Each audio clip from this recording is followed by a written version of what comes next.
Thanks for watching. Don't forget to like, comment, share and subscribe to Mufti Tariq Masood, famous scholar. یہ عرض کر رہا تھا کہ دیکھو، جب جو انسان زیادہ بولتا ہے نا، اسے زیادہ ضرورت ہے کہ وہ اپنا اللہ سے تعلق مضبوط کرے، اور خاموش رہنا، اس سے انسان کے دل میں روحانیت پیدا ہوتی ہے، نورانیت پیدا ہوتی ہے. ہاں، جہاں بولنے کی ضرورت ہو وہاں انسان بقدر ضرورت بولے. اور خاموش رہنا کی دو قسمیں ہیں. ایک تو اس لیے انسان خاموش رہتا ہے کہ بولنے کا کانفیڈنس ہی نہیں ہوتا، یہ خاموش رہنا معیوب ہے، کیونکہ آپ گھبراتے ہو، بولا ہی نہیں جاتا آپ سے.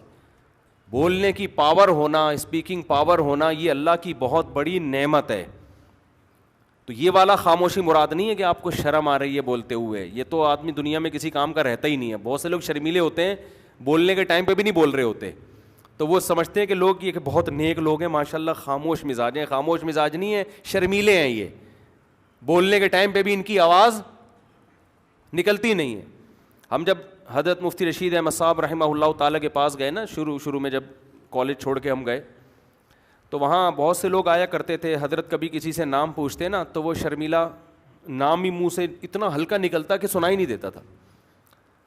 تو حضرت کو غصہ آتا، فرماتے ذرا زور سے بولو، آواز نہیں آ رہی ہے. پھر وہ زمین میں گڑتا جا رہا ہے کہ بھائی بڑے بزرگ، ان کا ایک روب بھی تھا. اچھا، مجھے وہ واقعہ یاد ہے، مجھ سے حضرت نے نام پوچھا، میں کالج میں تھا اس وقت، صرف ملاقات کے لیے آیا، تو میں نے زور سے اپنا نام بتایا نا، اونچی آواز میں. بڑے خوش ہوئے، کہا ماشاء اللہ. صحیح ہے نا، کیونکہ لوگ بولتے تھے ایسے جیسے زمین میں گڑے جا رہے ہیں. تو یہ خاموشی یا یہ تکلف پسندیدہ نہیں ہے. میں بھی لوگوں کو اندازہ لگا لیتا ہوں، ملنے کے لیے آتے ہیں نا، بھائی آپ یہاں بیٹھے ہو، یہیں سے اپنی بات ذرا اونچی آواز میں بتا دو. اونچی آواز میں نہیں بتا رہے ہوتے، قریب آ کے ناک میں گھس رہے ہوتے ہیں، وہ منہ میں گھسے جا رہے ہیں. تو یہ اسٹائل سے انسان کا اندازہ ہو جاتا ہے کہ یہ کانفیڈنس سے خالی آدمی ہے. سمجھتے ہو؟ تو آ رہا ہے وہ، بھائی تھوڑا پیچھے رہو یار، ادھر منہ کرو، تھوڑا سا پیچھے رہو. تو وہ گھسے جا رہے ہوتے ہیں، منہ کے اندر گھسے جا رہے ہوتے ہیں. تو یہ خاموشی شریعت میں پسندیدہ نہیں ہے.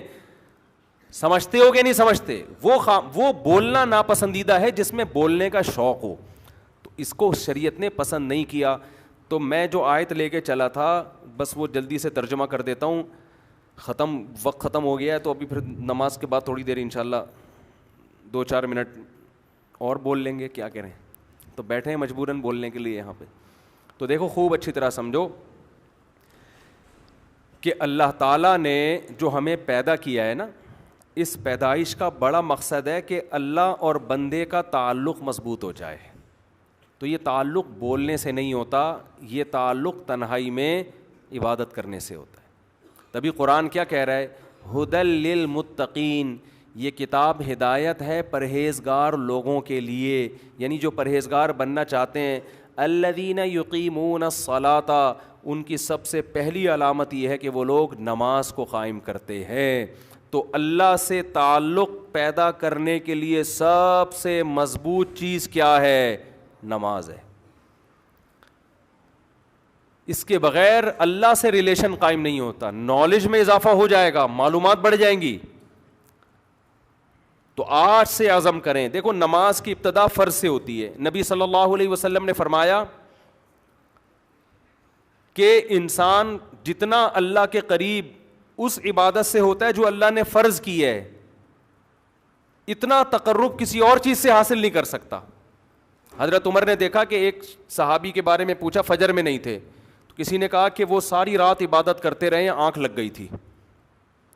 تو حضرت عمر نے فرمایا کہ ساری رات سوتے رہتے اور فجر کی نماز جماعت سے پڑھ لیتے، یہ زیادہ محبوب ہے اللہ کو اس بات سے کہ ساری رات عبادت کریں. کیوں؟ ساری رات عبادت فرض نہیں تھی، فجر کی نماز جماعت سے پڑھنا کیا ہے؟ وہ فرض ہے. تو فرائض کے بعد پھر نوافل ہیں، اور نوافل کی کثرت نبی صلی اللہ علیہ وسلم نے فرمایا کہ انسان کثرت سے عبادت کرتا ہے اپنے ضروری کاموں سے کو نمٹا کے. فرمایا کہ اتنی عبادت کرتا ہے کہ یہاں تک اللہ تعالیٰ فرماتے میرا ایسا محبوب بن جاتا ہے کہ میں اس کی آنکھ بن جاتا ہوں جس سے وہ دیکھتا ہے. میں اس کے کان بن جاتا ہوں جس سے وہ سنتا ہے, میں اس کے ہاتھ بن جاتا ہوں جس سے وہ پکڑتا ہے, میں اس کے پاؤں بن جاتا ہوں جس سے وہ چلتا ہے. یعنی یہ مبالغہ ہے. کیا مطلب؟ کوئی کام اس کا پھر میری مرضی کے خلاف نہیں ہوتا. ایسی اللہ کی محبت اسے ملتی ہے. تو بھائی عمل کے لیے صرف علم کافی نہیں ہے, اللہ سے تعلق ضروری ہے.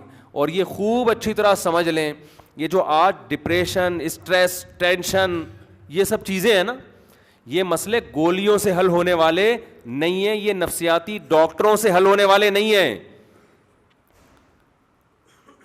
اس کا قرآن میں اللہ نے ایک ہی علاج بتایا, فرمایا الا بذکر اللہ تطمئن القلوب. اللہ کا لفظ دیکھو, اللہ کا مطلب خبردار.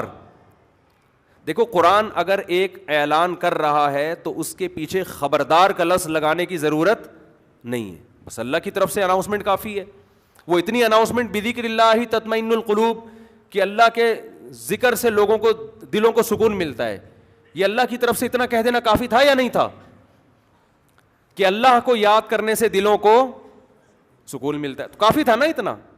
لیکن اللہ نے کیا فرمایا؟ الا سنو. یہ اس لیے کہ تمہیں دنیا میں ہر شخص یہ بتا رہا ہوگا, کوئی کہہ رہا ہوگا شراب میں سکون ہے, کوئی کہہ رہا ہوگا نائٹ کلب میں سکون ہے, کوئی کہہ رہا ہوگا لڑکیوں سے دوستیوں میں سکون ہے, کوئی کہہ رہا ہوگا کہ چرس پینے میں سکون ہے, کوئی کہہ رہا ہوگا کہ جی گرم گرم کڑک دودھ پتی پینے میں سکون ہے, کوئی کہہ رہا ہوگا کہ جی چرس میں سکون ملے گا تمہیں, کوئی کہہ رہا ہوگا زنا میں سکون ملے گا, کوئی کہہ رہا ہے ڈپریشن کی گولیاں کھانے میں سکون ہے, کوئی کہہ رہا ہے کہ نفسیاتی ڈاکٹر سے یا سائیکیٹرک سے علاج میں سکون ہے. اللہ فرماتے ہیں الا سنو, میں بتا رہا ہوں یہ سب غلط باتیں کر رہے ہیں. حقیقت میں تمہیں سکون صرف اللہ کو یاد کرنے میں ملے گا, اس کے علاوہ کسی چیز میں نہیں ملے گا. آپ کہہ سکتے ہو یار ہم تو ذکر کر کے ٹرائی کر کے دیکھ لیا, ہمیں کوئی سکون نہیں ملا. جو سکون سٹا لگانے میں ملتا ہے وہ ہمیں ذکر کرنے میں نہیں ملتا. ایک چرسی کو آپ بولو کہ تو چرس چھوڑ, لا الہ الا اللہ کی 100 دفعہ تسبیح پڑھ لے, تجھے سکون ملے گا. وہ کہے گا میں نے تو پڑھ کے دیکھ لیا, مجھے تو مل نہیں رہا. چھٹا لاؤ, بڑا مزہ آئے گا. نہیں آ رہی بات سمجھ میں؟ جبکہ قرآن کیا کہہ رہا ہے؟ یہ غلط ہے. قرآن کہہ رہا ہے خبردار, یہ سب غلط باتیں کر رہے ہیں. اللہ اگر تو صحیح کہہ رہا ہے تو چرسی کو تو چرس میں جو سکون ملتا ہے وہ تسبیح پڑھنے میں نہیں ملتا. بات آ رہی ہے؟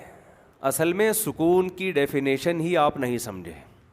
یہ سکون نہیں ہے جو چرسی کو مل رہا ہے, یہ وقتی طور پر اس کی جو ڈپریشن چرس نہ پینے سے پیدا ہوئی ہے نا, جو باڈی کی ایک ڈپریشن ہے, وہ وقتی طور پہ ختم ہوئی ہے. اگر چرسی کا چرس میں سکون ہوتا تو بار بار چرس کیوں مانگتا؟ وہ چرس نہ ملنے سے اس کی طبیعت کیوں خراب ہو جاتی؟ جو موسیقی کے اور گانے سننے کے رسیالے ہیں ان کا سکون اگر دیکھو دنیا میں زیادہ تر ڈپریشن کے مریض گلوکار بنتے ہیں, یہ تحقیق ہے. زیادہ تر ڈپریشن کے مریض جو میوزیشن ہوتے ہیں نا وہ بنتے ہیں, خودکشیاں کر لیتے ہیں. اچھا مجھے بتاؤ چرس میں زیادہ سکون ہے یا ہیروئن میں؟ مجھے یہ بتاؤ. ہیروئن میں زیادہ سکون ہے, ایسا ہی ہے نا؟ اب چرس کا چھوڑنا آسان ہے, ہیروئن کو چھوڑنا مشکل, کیونکہ اس میں جو مزہ ہے وہ چرس میں نہیں ہے. لیکن آپ کو پتا ہے ہیروئنچی کا انجام کیا ہوتا ہے؟ اگر سکون میں ہوتا تو ترقی کرتا, پھلتا پھولتا, صحت اچھی ہوتی, ہنسی خوشی زندگی گزارتا. جو جتنا زیادہ مزے کی لائف گزار رہا ہے نا مصنوعی طریقے سے, وہ اتنا ڈپریشن کا مریض ہے. سمجھتے ہو؟ وہ ڈپریشن کا اتنا زیادہ مریض ہے. اس کی مثال دے کے بس بات ختم کرتا ہوں. دیکھو طاقت کی 2 قسمیں ہیں.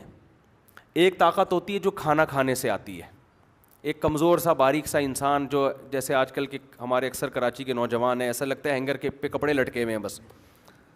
اب کوئی اسے کہے کہ چلا نہیں جا رہا, بیٹھا نہیں جا رہا, یہ چلا گیا کسی ہیروئنچی کے پاس کہ مجھے طاقت چاہیے.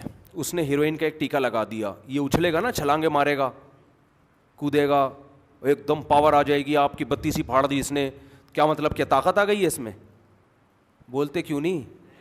نہیں بھائی یہ طاقت نہیں ہے, یہ وقتی ہے. ایک وقتی اس بلڈ کے سرکولیشن کو ایک چیز نے تیز کر دیا. اور یہ چلا گیا کسی ڈاکٹر حکیم کے پاس, حکیم صاحب میں چاہتا ہوں میرے جسم میں طاقت آ جائے.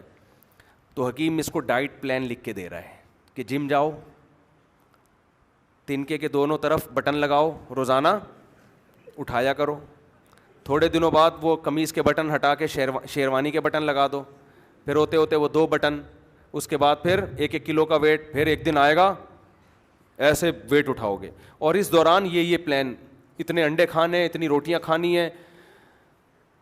اب وہ کہہ رہا ہے یار اس دن چرسی نے ٹیکا لگایا تھا, میں زبردست طاقت آ گئی تھی میری باڈی میں, اور یہ جو ڈاکٹر صاحب بتا رہے ہیں آج میں جم گیا تو جانے کے بعد بجائے طاقت آنے کے میں تو بالکل ہی پڑ گیا زمین پہ. 2 دن تو مجھ سے بستر پہ, میں نے تو پینوڈل کھائی ہے بھائی, اور یہ جو اس نے مرغے شرغے بولے تھے وہ میں نے کھائے, میرا تو پیٹ خراب ہو گیا. تو ڈاکٹر کیا بولے گا, ابے وہ طاقت نہیں ہے, وہ چرسی نے چرس کا ایک ٹیکا لگا دیا تجھ میں جو تو 2 منٹ اچھل رہا ہے. وہ تھوڑے دنوں میں جتنا ہے نا, ابھی تو ہینگر پہ کپڑے نظر آ رہے ہیں, ہینگر بھی غائب ہو جائے گا تھوڑے دنوں میں, صرف کرتا شلوار رہ جائے گا. تو نظر نہیں آئے گا, تو محسوس ہوگا لوگوں کو حقیقت محسوس ہوگا کہ کوئی بندہ تھا, رہے گا نہیں تو. اور میں جو طریقہ بتا رہا ہوں نا, اس میں وقتی طور پر تو بور ہو رہا ہے, درد بھی ہو رہا ہے, پین بھی ہو رہا ہے, ذرا کر کے دیکھ, 1-2 سال کے بعد دیکھنا. آج تو بٹن اٹھا رہا ہے, ٹھیک ہے نا, 1-2 سال کے بعد دیکھنا تیری قمیضیں پھٹنے لگیں گی. لوگ بولیں گے کرتا شلوار تھا, اب نہیں ہے, اب بندہ ہے, کرتا پتہ نہیں کہاں گیا اس کا. تو یاد رکھو, اللہ کے ذکر سے جو سکون ملتا ہے وہ ایسا نہیں ہوتا کہ آج بیٹھ گئے آپ نے, آج ایک تسبیح پڑھ لی, آج نماز پڑھ لی. کنٹینیو ایک کام کریں, یہ نیچر ہے, انسان کی فطرت ہے رب کی عبادت کرنا. اس ٹریک پر جب آئے گا تو آہستہ آہستہ آہستہ آہستہ اس کا دماغ فریش ہو جائے گا, آہستہ آہستہ وہ سکون میں جائے گا. اور یہ جو سکون ہے نا, موسیقی کا سکون, ایک فلم دیکھ لی, ایک ڈرامہ دیکھ لیا, کوئی فوج فلم دیکھ لی, اور جناب کوئی سٹا لگا لیا, یہ سکون برباد کرنے والی چیزیں ہیں. جیسے چرسی اور ہیروئن کو ٹیکا لگا دیا آپ نے. تو قرآن اس لیے کہہ رہے الا بذکر اللہ تطمئن القلوب, دلوں کو سکون اللہ کے ذکر, اللہ کی یاد کے علاوہ کسی چیز میں نہیں ملتا. کر کے تو دیکھو, ایسے نہیں ہوگا کہ آج تسبیح پڑھ لی تو ایک دم فٹ فاٹ ہو گئے, ٹھیک ہے نا. اللہ سے دل لگاؤ, کیونکہ دلوں پہ طاقت کس کی ہے, اللہ کی ہے. تو وہاں سے موٹیویشن ملے گی آپ کو, وہ سب اپنے آپ کو حوالے کر دو اس کے. انگریزوں نے بڑی تحقیقات کی, ہمارے ایک ریلیٹو ہیں امریکہ میں, انہوں نے کہا کہ گورے کہتے ہیں کہ یار یہ مسلمان قیدی جب جیل میں ہوتے ہیں نا, اکثر ڈپریشن میں نہیں جاتے, یہ پہلے زمانے کے قیدیوں کی بات ہے, اور جو غیر مسلم ہوتے ہیں وہ خودکشیوں پہ آ جاتے ہیں. انہوں نے کہا کہ وجہ اس کی ہے کہ مسلمانوں کے اپنے جیل کے اندر معمولات شروع, کوئی قرآن حفظ کر رہا ہے, کوئی تہجد پڑھ رہا ہے, کوئی جناب کوئی تسبیح کر رہا ہے, صحیح ہے نا, یہ اللہ اللہ کرنے میں لگ جاتے ہیں اس میں. دیکھو جو چیز آپ کو تنہائی میں سکون نہ دینا, جس آدمی کو ہر وقت لوگوں کا مجمع چاہیے سکون کے لیے, تو سمجھ لو کہ یہ آرٹیفیشل سکون ہے. ہم نے اہل اللہ کو دیکھا ہے اکیلے میں سکون سے بیٹھے ہوئے ہیں, جو کہ آج کل کوئی بھی نہیں بیٹھ. اکیلے میں سکون جب ہوتا ہے جب آپ اللہ سے دل لگا لو. تبھی تو حدیث میں آتا ہے نا, قرآن قبر کی وحشت کو دور کرے گا. کیوں, آپ دنیا میں تنہا تھے, اکیلے تھے, آپ نے قرآن سے دوستی لگا لی, تلاوت کرتے تھے آپ. سعودی عرب کے بڑے عالم تھے شیخ بن باز رحمہ اللہ تعالیٰ, ان کے بارے میں سنا کہ اتنا زیادہ ذکر کرتے تھے کہ بیت الخلاء میں جب جاتے تو زبان کو دانتوں سے بند کر لیتے تھے, کیونکہ وہ آٹومیٹک ذکر ہوتا تھا. یہی بات یہاں بر صغیر کے ایک عالم گزرے, قاری فتح محمد رحمہ اللہ تعالیٰ, ہمارے شیخ مفتی رشید احمد صاحب کے خلیفہ تھے. وہ قرآن کی تلاوت اتنی زیادہ کرتے تھے کہ جب بیت الخلاء یا واش روم جاتے تو زبان کو دانتوں سے دبا لیتے, کیونکہ آٹومیٹک ان کی زبان پہ تلاوت شروع ہو جاتی. ہم نہیں کہہ رہا کہ آپ اتنے بڑے بزرگ بنے, میں کہہ رہا ہوں بھائی فرض تو پڑھ لو نا. کیا خیال ہے, کتنا اچھا لگتا ہے یار, صبح انسان نہا دھو کے منہ صاف ستھرا کر کے نیٹ کلین ہو کے اللہ کے گھر کی, وہ وقار زکا کا نام تو سنا ہوگا سب لوگوں نے, ان کا میں نے محترم کا ایک کلپ دیکھا, مجھے خیال ہوا یار یہ بیان میں بتانے کا ہے. وہ اس وقار زکا صاحب نے کیا کیا کہ صبح فجر کی نماز پڑھنے نہا دھو کے محترم جا رہے ہیں, اور محترم صاحب اپنا کلپ بنا رہے ہیں, اور اس کا نام لکھا ہوا ہے 100 چوہے کھا کے بلی چلی حج کو. آئی بات سامنے, 100 چوہے کھا کے بلی چلی. مجھے بڑا اچھا لگا, میں نے کہا یار یہ کیا. تو وقار زکا صاحب نے کہا کہ دیکھو ٹھیک ہے, ہم 100 چوہے ہم نے کھائے ہیں دن بھر میں, لیکن ایک کام ہم اچھا کر رہے ہیں, تو یار چلو بلی حج کو جا رہی ہے تو 100 چوہے کھا کے اگر اس نے غلط کیا تو حج کرنے کے لیے یہ کام تو اچھا کیا نا. تو اس نے کہا آپ صبح صبح اٹھیں, نہائے دھوئیں اور فجر کی نماز جا کے پڑھیں. تو مجھے اس لیے اچھا لگا کہ یار ایک لبرل آدمی جب اس طرح کی بات کرے گا نا تو چلو ایک اچھا پیغام دیا نا لوگوں کو کہ یار سارا دن آپ بے شک بیٹھ کے 100 چوہے کھا لو, دن کی ابتدا تو تمیز سے کرو نا. میں نہیں کہہ رہا کہ وہ 100 چوہے کھانے والی بات صحیح ہے غلط ہے, اس بحث میں میں نہیں پڑھ رہا, کسی کی شخصیت پہ میں نہیں جاتا کہ کون صحیح ہے کون غلط ہے, لیکن میسج بڑا اچھا دے دیا. میں نے بڑی رپلائی کیا, میں نے کہا یار یہ میسج بڑا خاندانی دیا. بہت سے لوگوں کو شاید اس سے خیال ہو کہ یار دن بھر جو مرضی بدماشیاں کریں, دن کی ابتدا تو کم از کم تمیز سے ہو جائے نا. تو صبح صبح نہا دھو کے آپ کبھی نہاؤ نہیں, بے شک سردیوں میں وضو کر لو آپ, ویسے نہا کے آؤ ٹھنڈے پانی سے, مزہ نہ آئے پیسے واپس. سردیوں میں کراچی کی سردی قابل برداشت ہوتی ہے, صبح آپ ٹھنڈے پانی سے نہاؤ, پہلا مگا کاکڑ دن نہ کرے گا, اس کے بعد بالکل ٹائٹ ہو جائے گا حساب کے. یا شاور جب کھولو گے تو پہلی جو چھینٹیں پڑیں گی وہ ایک دم ڈرن کر کے آپ ہلو گے, وائبریشن ہوگی, ری اسٹارٹ ہو جاؤ گے آپ, بہت ٹائٹ ہو جائے گا کام, بس ختم کر رہا ہوں. تو جب نہا دھو کے آپ آؤ تو آپ دیکھو کیسا سکون ملتا ہے انسان کو. ہماری عبادت جو اسلام نے رکھی ہے نا اس میں طہارت رکھ دی ہے, اس طہارت سے اس عبادت کا مزہ دگنا ہو گیا ہے. اگر اسلام میں یہ وضو نہ ہوتا یا اسلام میں نماز کے لیے استنجا نہ ہوتا اور مسواک نہ ہوتی, دانت صاف کرنے نہ ہوتے, تو پھر نماز کا آدھا مزہ تو خراب ہو جاتا. وضو میں تکلیف ہوتی ہے انسان کو, لیکن یہ وضو انسان کو فریش کر دیتی ہے. پھر پاک کپڑے پہن کے آنے کا حکم ہے, اگر ناپاکی کے ساتھ اجازت ہوتی نماز کی روحانیت ختم ہو جاتی. کتنا اچھا لگتا ہے فجر کی نماز میں, اور جو فجر میں آ گیا اس کا مطلب باقی ساری نمازیں پڑھ لے گا وہ. تو ارادہ کریں میرے بھائی کچھ اللہ کا کو یاد کرنے کی, اور ارادے ابتدا کس سے کرنی ہے؟ فرض نماز سے. اور جرمانہ رکھیں اپنے اوپر. ابھی جتنے لوگ بیٹھے ہوئے ہیں عزم کریں کہ جس کی کل فجر کی جماعت گئی اس کا ناشتہ گیا. ناشتہ اسی دن کرنا ہے جس دن فجر کی نماز جماعت سے پڑھنی ہے. جب تک سزا نہیں دیں گے اپنے آپ کو, انسان کو موٹیویشن نہیں ملتی, انسان کا بچہ بولو نہیں بنتا. سمجھتے ہو؟ اللہ عمل کی توفیق عطا فرمائے. آ گئے دلہن کے وکیل؟ چلیں یہ نکاح پڑھا لوں پھر یہ بات کمپلیٹ کرتا ہوں. جناب اکرام الغنی صدیقی صاحب, سوری سید ذوالفقار حسین صاحب, آپ نے مجھے اجازت دی ہے کہ میں سعد احمد والفیروز احمد کا نکاح 1 لاکھ مہر میں ندا بنت سید مسعود حسین سے کروں, اجازت ہے؟ الحمدللہ نحمدہ ونستعینہ ونستغفرہ ونؤمن بہ ونتوکل علیہ ونعوذ باللہ من شرور انفسنا ومن سیئات اعمالنا, من يهده الله فلا مضل له ومن يضلل فلا هادي له, ونشهد ان لا اله الا الله وحده لا شريك له, ونشهد ان محمدا عبده ورسوله صلى الله تعالى عليه وعلى اله واصحابه وبارك وسلم تسليما كثيرا كثيرا. اما بعد فاعوذ بالله من الشيطان الرجيم. بسم الله الرحمن الرحيم. يا ايها الناس اتقوا ربكم الذي خلقكم من نفس واحده وخلق منها زوجها وبث منهما رجالا كثيرا ونساء واتقوا الله الذي تساءلون به والأرحام إن الله كان عليكم رقيبا. وقال تعالى يا أيها الذين آمنوا اتقوا الله وقولوا قولا سديدا يصلح لكم أعمالكم ويغفر لكم ذنوبكم ومن يطع الله ورسوله فقد فاز فوزا عظيما. وقال النبي صلى الله عليه وسلم النكاح من سنتي وقال فمن رغب عن سنتي فليس مني. وقال النبي صلى الله عليه وسلم تزوجوا الودود الولود فإني مباهي بكم الأمم. وقال النبي صلى الله عليه وسلم تزوجوا ولا تكونوا كرهبان النصارى. جناب سعد احمد والفیروز احمد, میں نے آپ کا نکاح 1 لاکھ مہر میں ندا بنت سید مسعود حسین سے کیا. آپ نے اس نکاح کو قبول کیا؟ زور سے بول دیں نا. جزاک اللہ. دعا کریں اللہ تعالیٰ برکت دے. الحمدللہ رب العالمین والعاقبۃ للمتقین والصلاۃ والسلام علی رسولہ الکریم وعلی آلہ وصحبہ اجمعین. اے اللہ اس نکاح کو اپنے دربار میں قبول فرما. اے اللہ اس کی برکتیں میاں بیوی کو کامل طور پہ نصیب فرما. تادم حیات محبت الفت کے ساتھ زندگی گزارنے کی توفیق نصیب فرما.